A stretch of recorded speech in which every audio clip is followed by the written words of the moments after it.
الكريم في تأخير عقوباته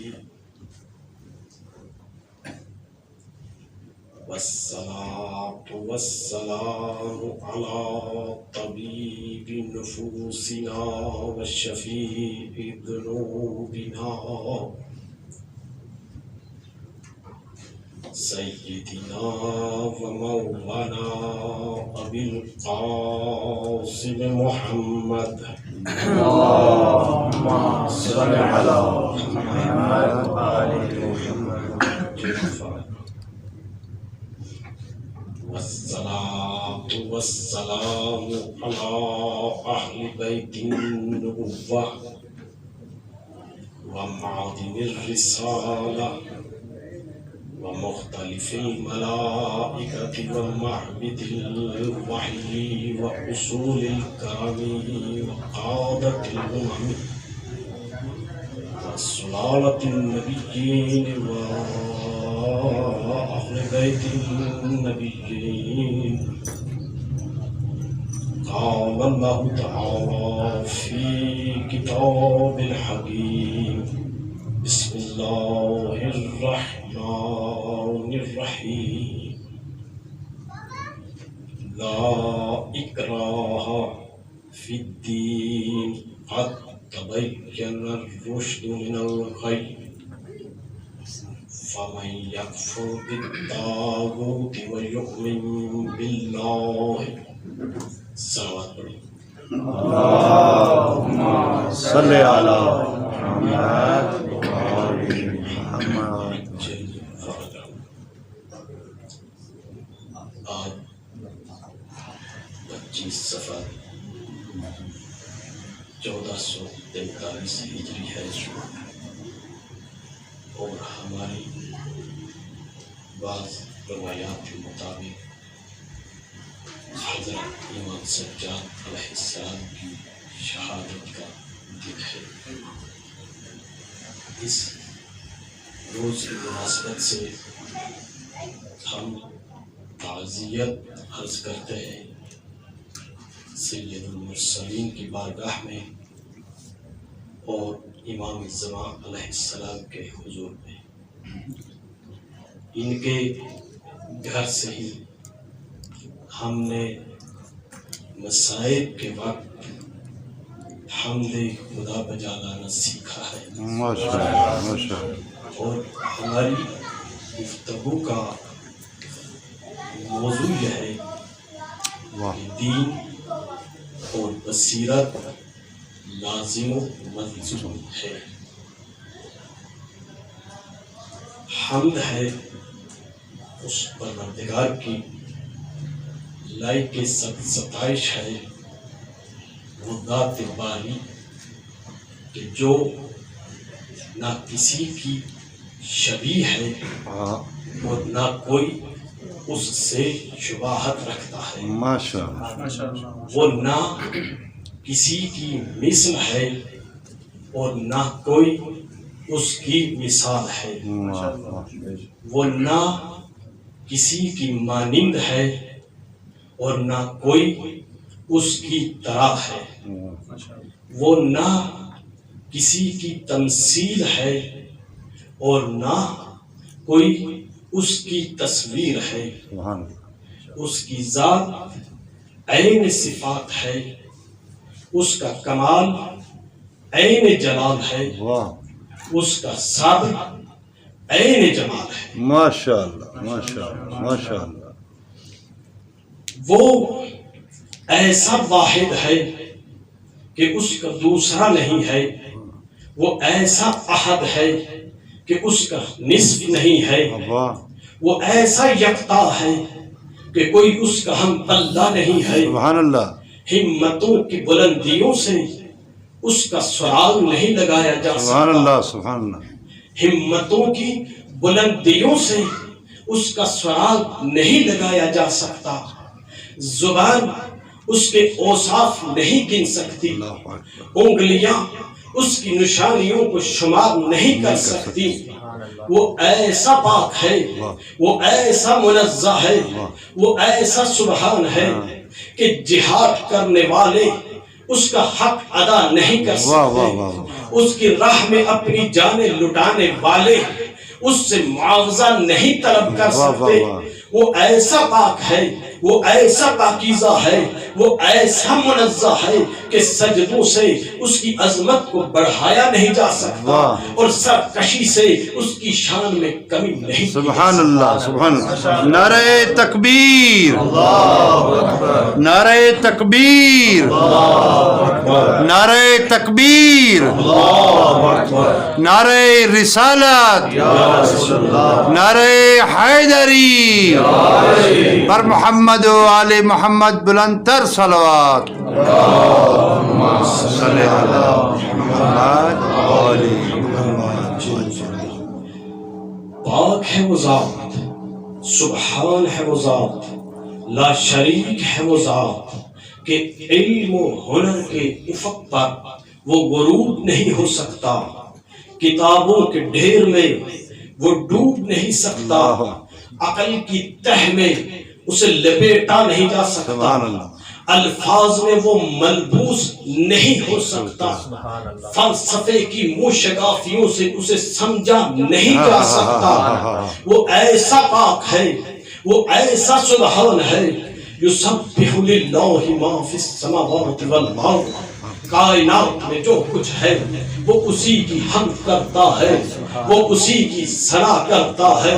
تو بس اب میرے ساتھ رہیے گا، ہر سو وہی ہے، ہر سمت وہی ہے، ہر جہت وہی ہے، ہر طرف وہی ہے، ہر قدم وہی ہے، ہر نفس وہی ہے۔ وہ ایسا وہی ہے کہ پوری کائنات میں بس وہی ہے، اور وہ ایسا وہی ہے کہ پوری کائنات میں بس وہی ہے۔ واہ واہ واہ واہ، سبحان اللہ، سبحان اللہ، نعرہ تکبیر، نعرہ تکبیر، نعرہ رسالت، نعرہ حیدری، بر محمد و آل محمد بلندتر صلوات۔ صلی اللہ محمد و آل محمد۔ سبحان اللہ، سبحان اللہ۔ وہ ایسا منزہ ہے، وہ ایسا لا شریک ہے، وہ ایسا یکتا ہے کہ اس نے اپنے ارادے اور اپنے اختیار کے ساتھ انسان کو خود مختار خلق کیا، اور انسان کو اس پر بھی مجبور نہیں کیا کہ وہ اس کے دین کو اکراہ کے ساتھ قبول کرے۔ اس نے اپنی بابرکت کتاب میں انسان کو مخاطب کر کے فرمایا کہ اے میری سرکشی کرنے والوں، اے مجھ پر سوال اٹھانے والوں، اے میرے خلاف کتابیں لکھنے والوں، اے میرے خلاف لیکچر لکھنے والوں، اے میرے خلاف زبان کھولنے والوں، میری رحمت سے مایوس نہیں ہو جانا۔ سوال کرنا تمہارا حق ہے، پوچھنا تمہارا حق ہے، بولنا تمہارا حق ہے۔ ہاتو برہانکم ان کنتم صادقین۔ وہ ایسا رب ہے کہ اس نے اپنے مخالفین پر بھی، اس نے اپنے دشمنوں پر بھی سوال کا دروازہ بند نہیں کیا۔ اور ہمارے درود و سلام ہوں خاندان عصمت و طہارت پر کہ جنہوں نے سارے انبیاء کے اہل بیت کی لاج رکھ لی، اور جو اس کائنات میں اس خدا کے وجود پر برہان ہے، اس خدا کے وجود پر دلیل ہے، وہ اس کی توحید کے مبلغ ہے، وہ اس کی توحید کے داعی ہے۔ امامت ان کے گھر کی ہے، شجاعت ان کے گھر کی ہے، سخاوت ان کے گھر کی ہے، صداقت ان کے گھر کی ہے۔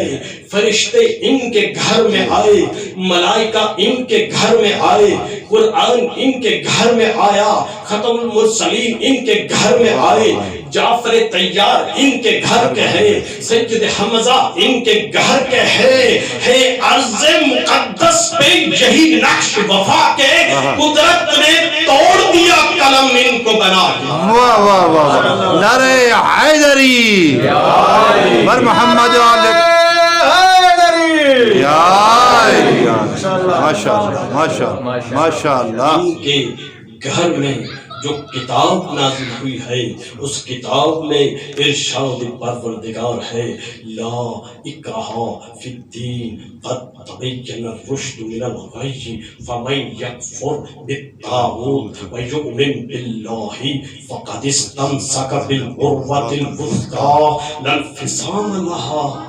اللہ سمیع علیم.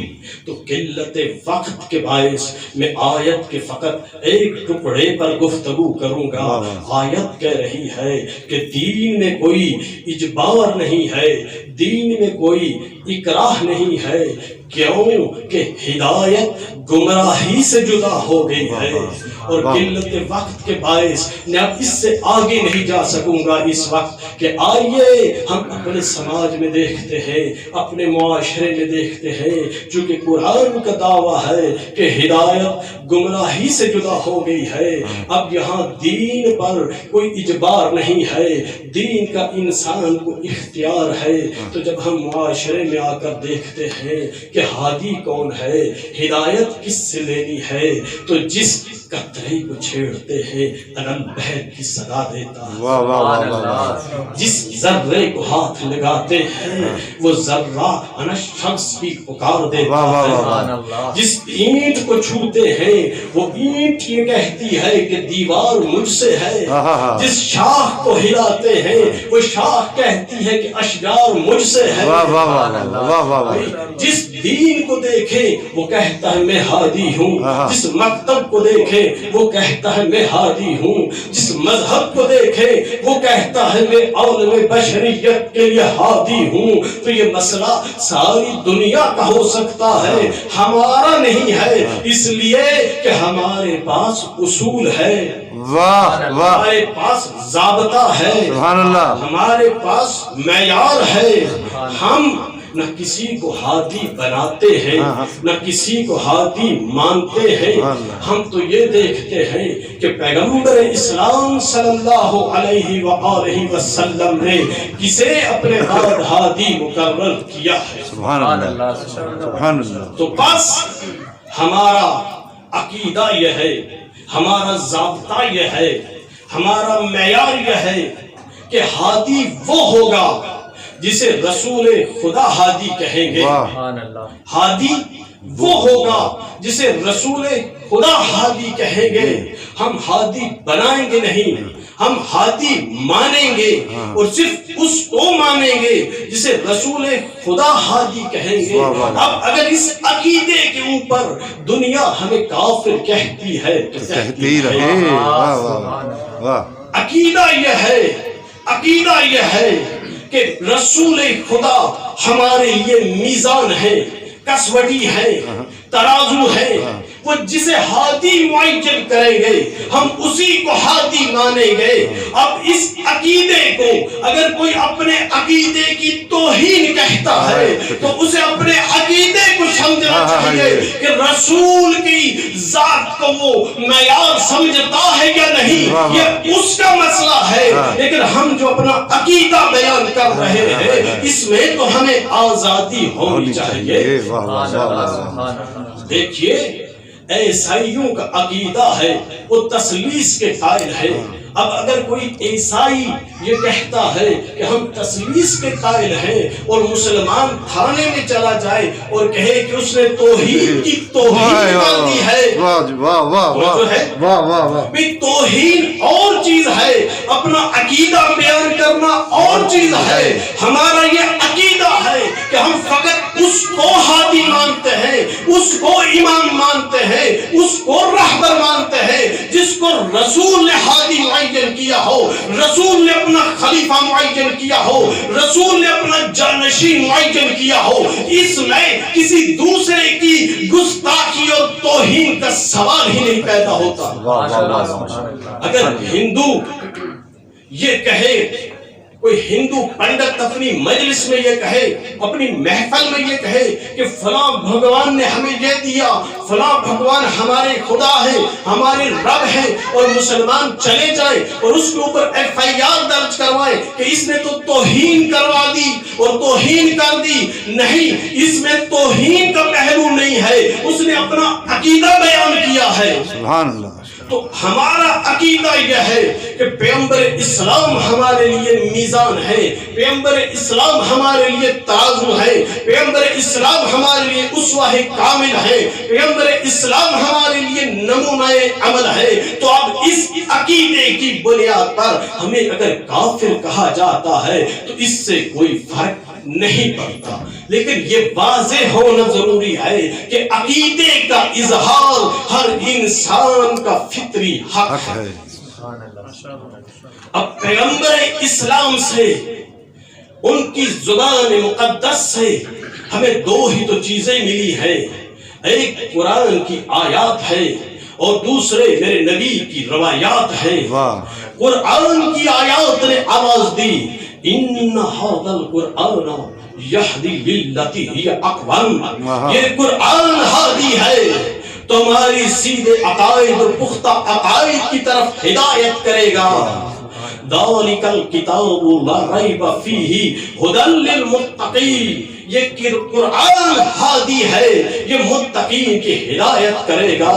ھدی للناس، یہ قرآن ہادی ہے، یہ لوگوں کی ہدایت کرتا ہے اور ہدایت کرے گا. اور میرے نبی کی روایات میں سے روایات ملی، الحسین مصباح الہدی وسفینۃ النجات، میرا یہ حسین مصباح الہدی ہے اور سفینۃ النجات ہے، میرا یہ حسین تمہاری ہدایت کرے گا.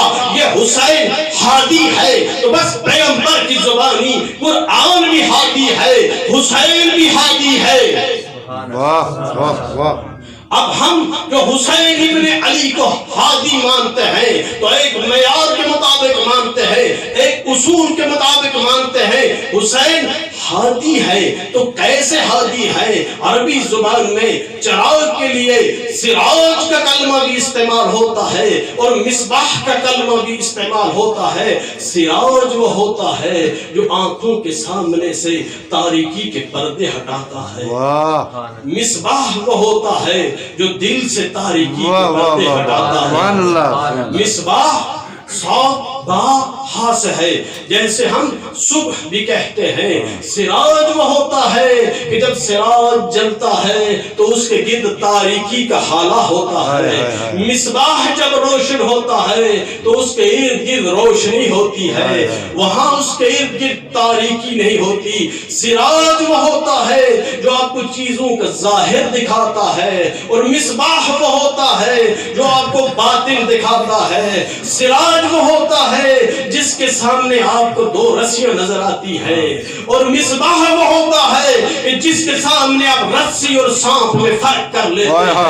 اور ہم نے اپنی گفتگو کو سمیٹنا چاہوں گا اس جملے کے ساتھ کہ سراج وہ ہوتا ہے جب ہوا تھر تھرائے تو ہوا کی تھر تھراہٹ سے بجھ جاتا ہے، اور مصباح وہ ہوتا ہے جو طوفانوں میں بھی جلتا رہتا ہے. نہیں نہیں نہیں، ابھی تو جو میرے ساتھ رہے. سراج وہ ہوتا ہے، سراج وہ ہوتا ہے جو اندھیروں میں چمکتا ہے. سراج وہ ہوتا ہے جو اندھیروں میں چمکتا ہے. سراج وہ ہوتا ہے جو اندھیروں میں چمکتا ہے. مصباح وہ ہوتا ہے کہ چمک جائے تو پھر اندھیرا نہیں رہتا.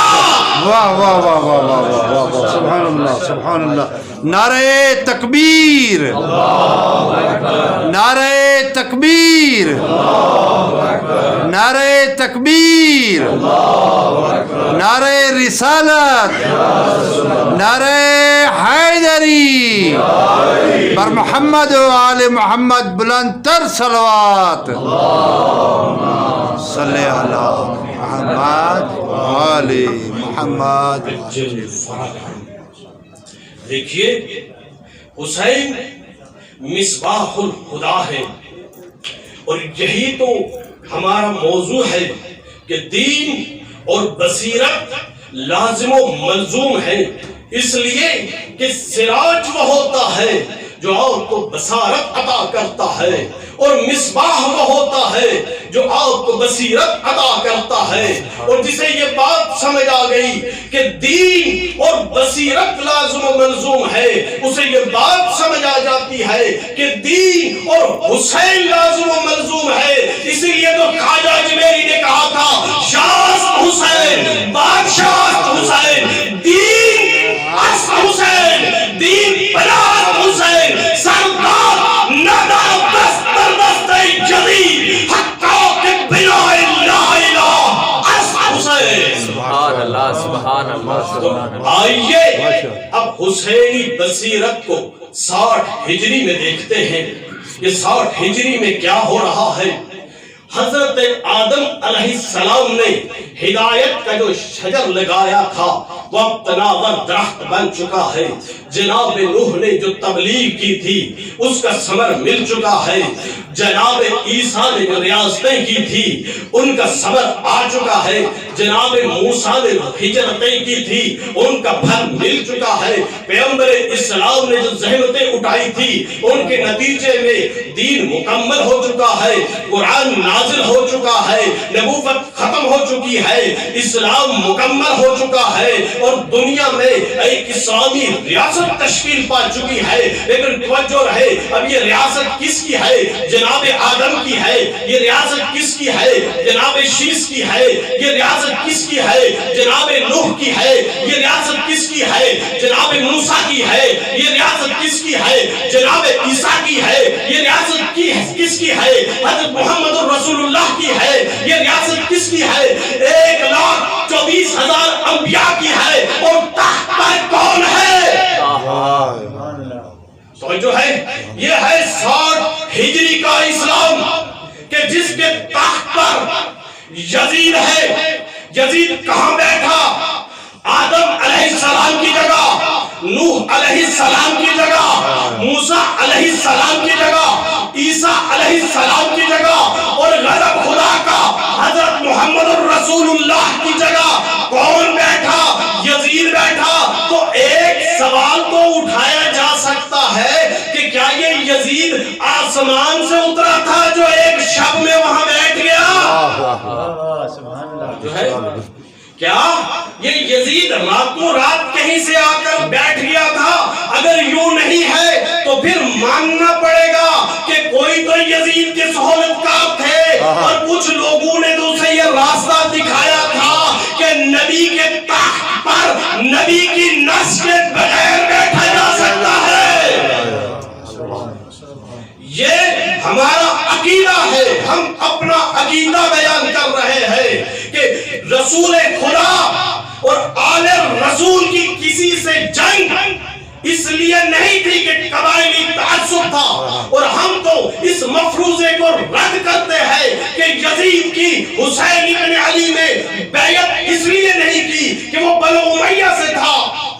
تو جو ہے وہ بدکار تھا، وہ فاسق تھا، وہ فاجر تھا. ہم تو اس کو رد کرتے ہیں. بھئی آپ فرض کی لیجئے کہ یزید بنو امیہ سے نہیں تھا، وہ عبادت گار تھا، وہ پرہیزگار تھا، وہ متقی تھا. تو کیا پھر حسین اس کی بیعت کر لیتے؟ اور اس مسئلے کو سمجھنے کے لیے پہلے یہ سمجھیے کہ حسین کون ہے، یزید کون ہے. حسین وارث آدم ہے، آدم ہادی ہے. حسین وارث نوح ہے، نوح ہادی ہے. حسین وارث ابراہیم ہے. حسین وارث موسیٰ ہے. حسین وارث عیسیٰ ہے. حسین 1,24,000 انبیاء کے وارث ہے. کیوں کہ وہ ساتھ کے ساتھ ہادی ہے. حسین ہادی ہے. وہ جو ہے حسین ہادی ہے. حسین وارث آدم، حسین وارث نوح، حسین وارث ابراہیم، حسین وارث اسماعیل. حسین 1,24,000 انبیاء کے وارث ہے. اب اگر حسین یزید کی بیعت کر لیتے ہیں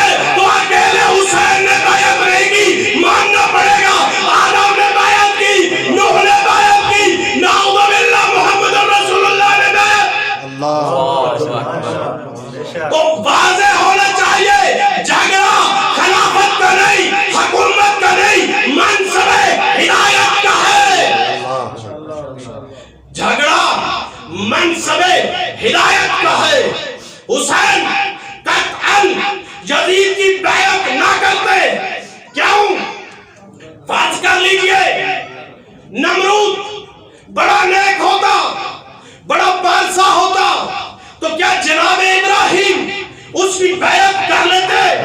فرعون بڑا نیک ہوتا، بڑا متقی ہوتا تو کیا جناب موسیٰ اس کی بیعت کر لیتے؟ میں وقت کی قلت کے باعث مختصر کروں، ابو سفیان بڑا نیک ہوتا، بنو امیہ سے نہ ہوتا تو کیا محمد الرسول اللہ اس کی بیعت کر لیتے؟ بھئی یہ منصب ہدایت کا تقاضا ہے کہ ہادی کبھی بھی غیر ہادی کی بیعت نہیں کرتا۔ اور دیکھیے اب حسین جس معاشرے میں ہے اس معاشرے میں اقتدار یزید کے پاس ہے، اسلامی سلطنت کے خزانے یزید کے پاس ہے، لشکر یزید کے پاس ہے اور حسین خالی ہاتھ ہے۔ یہ عجیب اتفاق ہے کہ تاریخ اسلام میں امام حسین علیہ السلام سے لے کر حضرت امام خمینی تک جس نے بھی بادشاہوں کے تختے الٹے خالی ہاتھ تھا، امام خالی ہاتھ ہے۔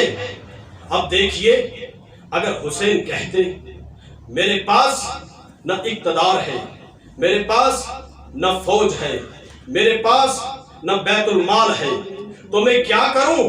وظیفہ ساقط ہے۔ ہم یہی کہتے ہیں وظیفہ ساقط ہے۔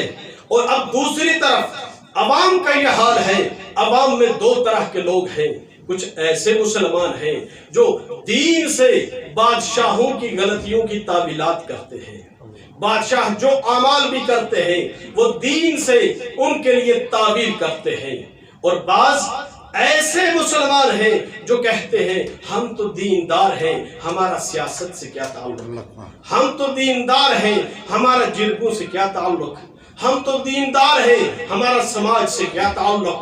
اور اگر ان لوگوں کے بیچ میں حسین یہ کہتے کہ حکمرانوں کا یہ حال ہے، مسلمانوں کا یہ حال ہے تو میں نانا کے روزے پر بیٹھوں گا، لوگوں کو تعویذ لکھ کر دوں گا، لوگوں کی مشکلات حل کروں گا، تو کیا حسین ایسا نہیں کر سکتے؟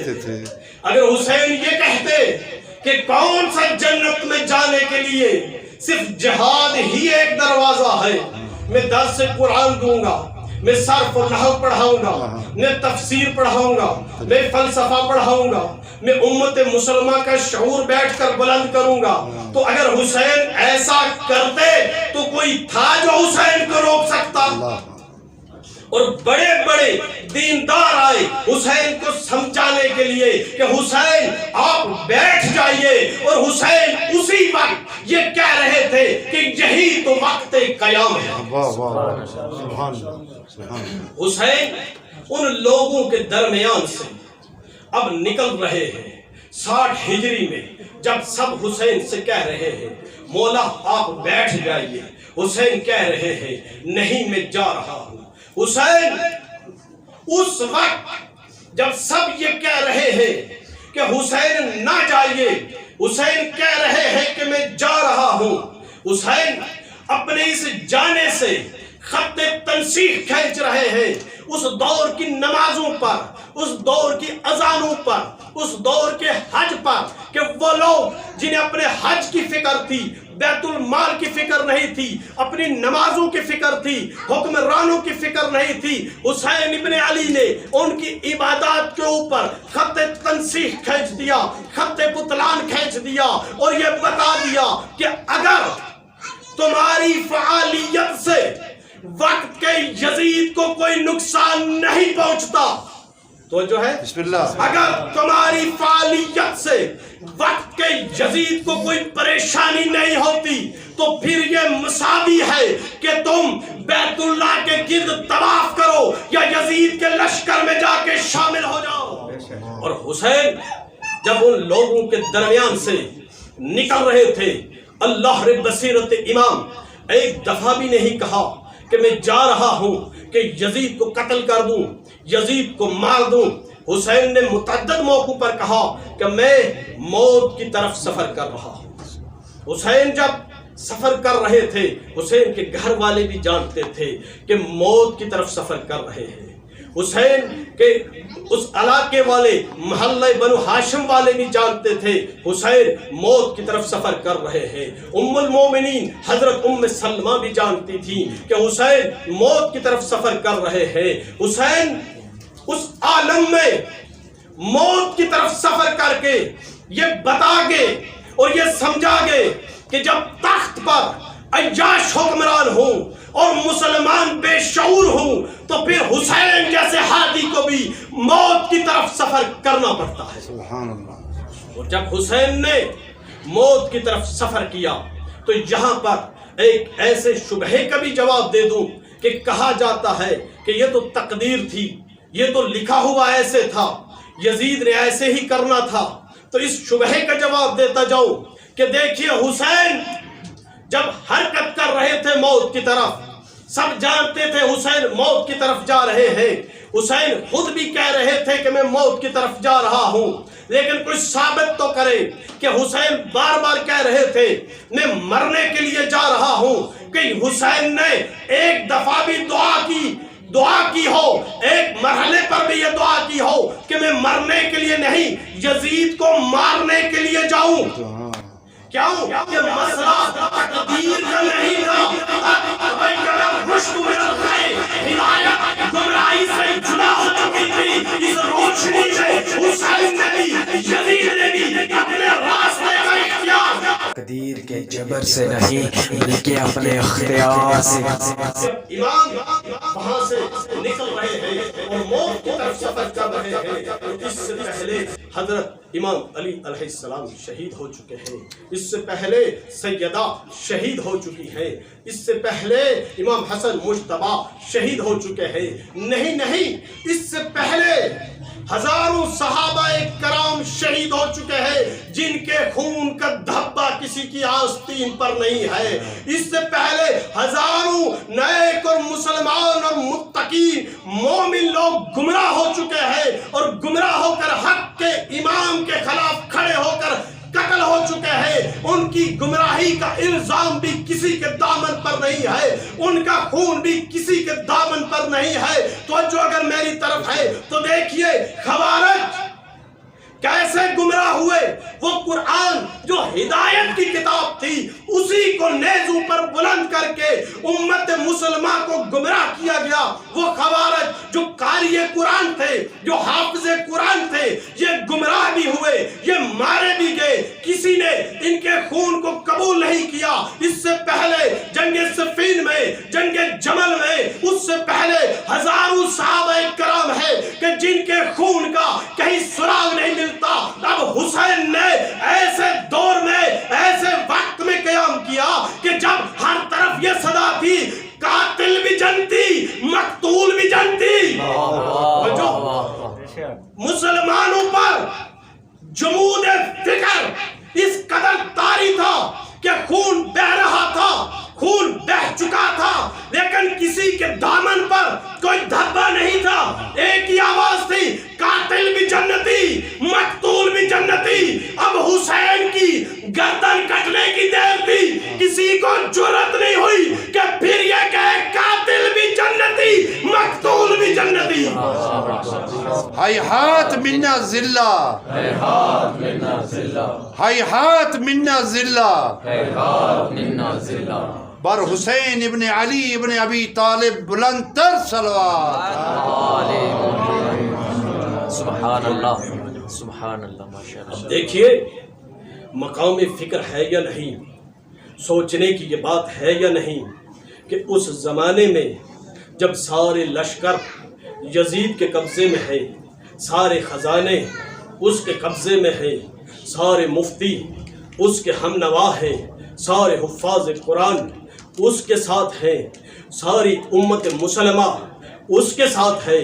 کیوں کہ جب حق اور باطل کا معرکہ ہو جائے اور آپ حق کا ساتھ نہ دیں تو گویا آپ نے باطل کی مدد کی ہے۔ اللہ حق اور باطل کے بیچ میں درمیان میں کوئی راستہ نہیں ہے. جب مارکہ حق و باطل ہو تو حق کو حق سمجھ کر حق کی حمایت نہ کرنا یہ حق کی سب سے بڑی توہین ہے. اس زمانے کے لوگوں نے جب حسین ابن علی کا ساتھ نہیں دیا، سارے لشکر، فوج، طاقت، حکومت یزید کے پاس ہے، تو پھر لمحہ فکریہ ہے یا نہیں کہ حسین کے پاس وہ کون سا ہتھیار تھا جس کے ساتھ حسین نے اتنی بڑی سلطنت کو ڈبو دیا؟ حسین کے پاس وہ کون سا میزائل تھا کہ جس کے ساتھ حسین نے طاغوت کے اتنے بڑے بیڑے کو غرق کر دیا؟ وہ ہتھیار جو خالی ہاتھ حسین ابن علی کے پاس تھا وہ بصیرت کا ہتھیار تھا، وہ احساس ذمہ داری کا ہتھیار تھا. اور یہ احساس ذمہ داری کا ہتھیار جس کے پاس بھی ہو ہمیشہ ذمہ داری اسی کے کاندھوں پر ہوتی ہے. جس آدمی کو احساس ذمہ داری نہ ہو، ذمہ داری بھی اس کے کاندھوں پر نہیں آتی. اور اسی احساس ذمہ داری کو ادا کرنے کے لیے حسین ابن علی 2 محرم کو کربلا پہنچے. 7 محرم کو پانی بند ہوا.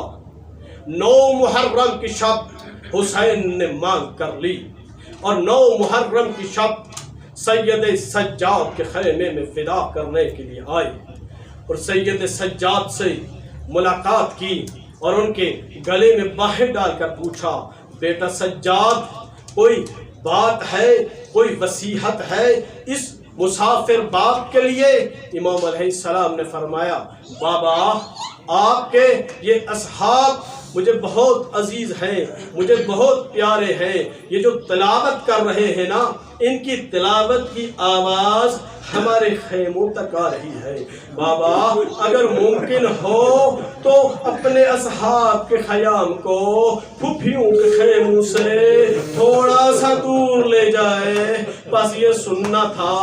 امام نے کہا، سجاد بیٹا آج کی شب خیموں کو یہیں رہنے دے، کل تو جانے اور یہ خیام جانے. آ گئی کربلا کے دشت میں شام غریبا. راوی کہتا ہے میں نے دیکھا خیام کو چاروں طرف سے آگ لگی ہوئی تھی اور اس آگ میں ایک بی بی بار بار چھلانگ مارتی تھی پھر واپس آ جاتی تھی. راوی کہتا ہے میں نے آگے بڑھ کر کہا، بی بی آگ کے شعلے بہت بھڑک رہے ہیں، اگر کوئی قیمتی چیز رہ گئی ہے تو چھوڑ دیجئے. وہ کہتا ہے میں نے دیکھا کچھ دیر کے بعد وہ بی بی ایک بیمار کو اپنے کاندھوں پہ اٹھا کر لائی. خزادارو آئیے سید سجاد کے ساتھ کوفہ و شام کے بازاروں سے گزرتے ہوئے بہت جلدی سے یزید کے دربار میں چلتے ہیں، جہاں پر روایات کے مطابق جب سید سجاد کو لایا گیا تو آپ کے ہاتھ بندھے ہوئے تھے، گلے میں توق تھا، ہاتھوں میں رسن تھے، گردن جھکی ہوئی تھی. آپ نے صرف اتنا کہا، اے یزید اگر ہمیں رسول خدا اس حال میں دیکھ لے تو ان پر کیا گزرے گی؟ عزادارو میں تیزی سے آگے بڑھ رہا ہوں، مسائب قبلہ حیدر نقوی صاحب نے پڑھنے ہیں، میں صرف اس لیے ذکر کر رہا ہوں کہ آپ کی آنکھیں تر ہو جائے. شام کے زندان سے جب 1 سال کے بعد یزید نے کہا نا کہ اب آپ رہا ہے آپ واپس مدینے چلے جائیں، ایک مرتبہ سید سجاد نے کہا، پھوپھی اماں بیبیوں کو سوار کیجئے. بیبیاں سوار ہو گئی تو زینب کی چیخ نکل گئی. کہا، سجاد بیٹا ساری بیبیاں موجود ہیں، تیری ماں ام رباب نظر نہیں آ رہی. سجاد دوڑ کر سکینہ کی قبر پر آئے، دیکھا ام رباب قبر پہ رو رہی ہے. سکینہ تو روز پوچھا کرتی تھی قید کب ختم ہوگی، زنجیر کب کھلیں گے، زندان سے کب باہر نکلیں گے. سکینہ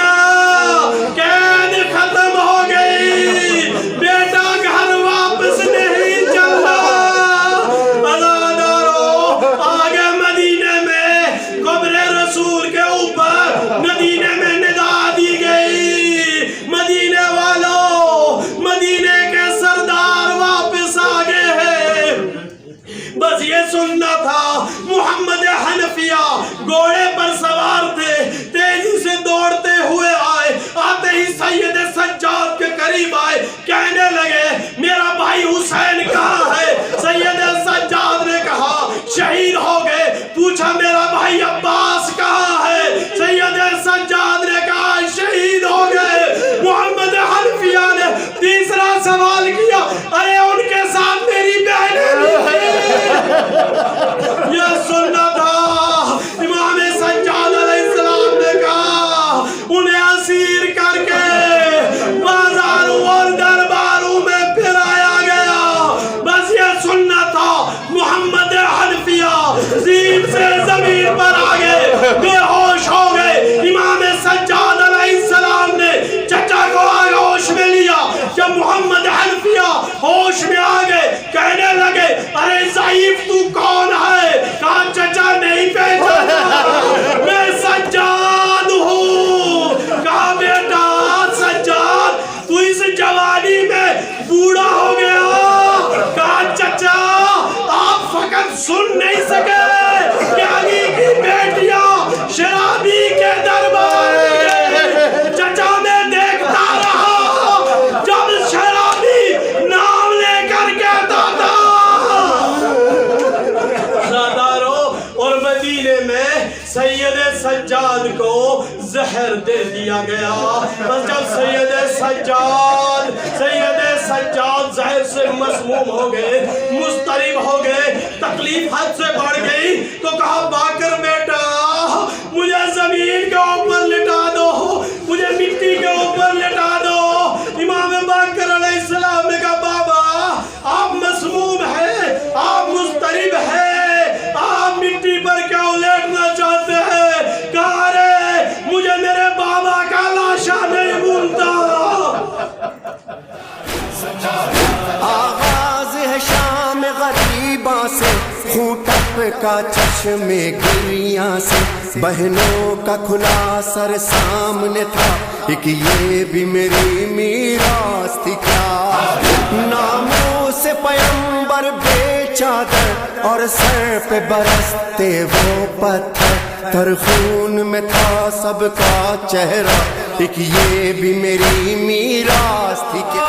نام توق و زنجیر کا تھا, غم پھپھیوں کا ہم شیر کا تھا, بازار کے غم نے مار دیا, ایک یہ بھی میری میراث تھی کیا.